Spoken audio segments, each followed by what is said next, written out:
Olá, turminha do Charrua, tudo bem? Aqui é a professora Mona Lisa para mais uma aula de História. Iremos continuar falando sobre o uso de diferentes linguagens na comunicação. E a linguagem de hoje é a da pintura. Vamos lá? Peguem o livro de vocês de História e abram na página 97. Acompanhe a leitura do texto comigo. A linguagem da pintura.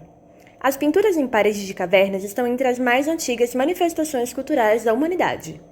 As misteriosas figuras de animais, touros, éguas, cavalos, bisões, estão entre as pinturas mais conhecidas e, por serem pinturas feitas em rochas, são chamadas de rupestres. Os artistas da pré-história usavam cinzéis. Cinzel é um instrumento manual usado para entalhar ou esculpir. Eles eram feitos de madeira, carvão, terra e tintas vegetais. Muitas dessas pinturas eram feitas em locais de difícil acesso, como o teto das cavernas. Provavelmente esses autores pintaram-nas em posições desconfortáveis.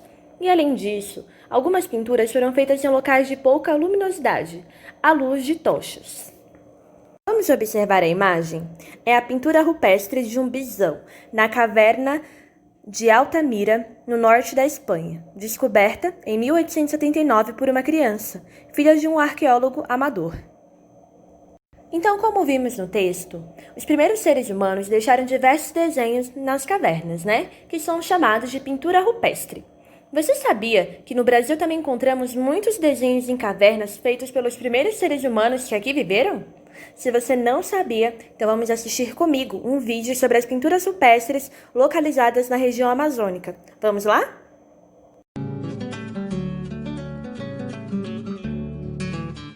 A Amazônia tem destinos pouco conhecidos e muito interessantes para quem encara estradas poeirentas e gosta de navegar pelos rios. Partindo de Santarém, no Pará, cruzando o Amazonas, ficam cidades como Óbidos, de colonização portuguesa. No entorno de Alenquer, há cachoeiras como as do Vale do Paraíso, que refrescam o calor da floresta tropical. O volume de água aumenta bastante em época de chuva. A 45 quilômetros do centro está a Cidade dos Deuses. As rochas esculpidas pelo vento parecem construções feitas por humanos. O ar de mistério e magia se completa com as pinturas rupestres. Este patrimônio está nas mãos de particulares, sem proteção do Estado. O cenário surpreende para quem pensa que a Amazônia é feita apenas da floresta tropical. A região da Amazônia possui diferentes formações vegetais naturalmente, como campos naturais e aqui no caso o cerrado. Isso a gente pode notar pela própria característica da vegetação, de troncos retorcidos, folhas mais grossas. Perto daqui está Monte Alegre, cidade que também guarda tesouros da pré-história num conjunto de serras em plena planície amazônica. Quem nos mostra essa riqueza é o guia de turismo Ilivaldo Castro e seu Lázaro Ribeiro, que participou das escavações na região. Eu já tinha visto as figuras bonitas, retrato de mão, retrato de sapo, tudo isso. Eu achava que aquilo era a arte dos índios.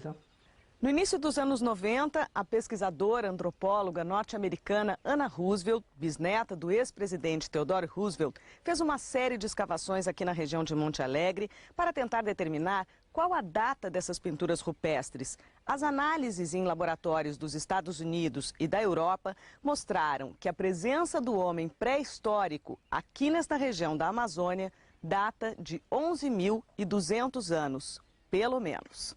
Os trabalhos da Anna Roosevelt na Pedra Pintada quebrou-se um dos paradigmas que existiam sobre a Amazônia, que era não existir vida pré-histórica na Amazônia. Segundo as primeiras orientações, era que a floresta era pobre de alimento, então logo não poderiam existir pessoas para sobreviver sem alimentação. Depois de provar para a pesquisadora que era grande conhecedor dos bichos e plantas da região, seu Lázaro identificava tudo o que era encontrado no sítio arqueológico. Nós íamos para a Serra da Lua, vinha da Serra da Lua, ia para a Serra do Maxirá, da Serra do Maxirá ia para a Serra do Paituna, largava o carro e ganhava mata, eu com ela parecia que dois doidos, procurando fruta, achava uma fruta, seu Lázaro, que fruta é essa? Tal fruta, eu dizia para ela, ela juntava uma. Eu conhecia isso aí, nem a palma da minha mão. Sol, lua, animal, urna funerária, calendário. Cenas do cotidiano, a caça, um parto. Impossível saber o número de pinturas dos paleoíndios, espalhadas pelas rochas em vários locais, muitos de difícil acesso. É provável que nem todas tenham sido feitas no mesmo período. A tinta para a maioria delas, em vermelho e amarelo, foi o óxido de ferro, presente nas rochas. Esta, com contorno azul escuro, é uma raridade. Fica na entrada da gruta Itatupaoca, que significa Pedra da Casa de Deus. Ela tem um grande salão natural. No começo da década de 70, as pessoas vinham celebrar missas e vinham grupos de pessoas, padres, vigários da Igreja Católica. Aqui no Brasil, as pinturas rupestres mais famosas ficam no Parque Nacional da Serra da Capivara, no Piauí. Pesquisadores do Museu Paraense Emílio Gueldi, que fica em Belém, chamaram a atenção para um aspecto interessante. Estas pinturas aqui de Monte Alegre se parecem muito mais com as de países amazônicos como a Colômbia e a Venezuela do que as do Nordeste. Máscaras como esta se parecem com as pintadas pelos incas. O problema aqui é o abandono do parque. Criado em 2001, ele não tem guaritas ou fiscalização. Pinturas já foram raspadas e até alvo de tiros. É uma pena que, mesmo depois de 9, 10 anos da criação do parque, o parque ainda esteja, como vocês viram, abandonado, com estradas praticamente inacessíveis, onde a gente tem que caminhar 2, 3 quilômetros a pé para poder chegar a ter acesso às pinturas.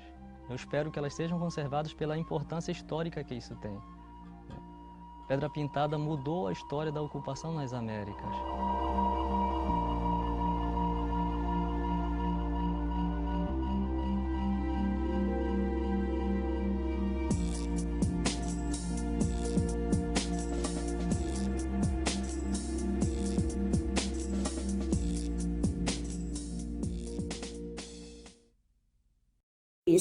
Vimos os materiais utilizados e as dificuldades dos artistas da pré-história para pintar o teto das cavernas.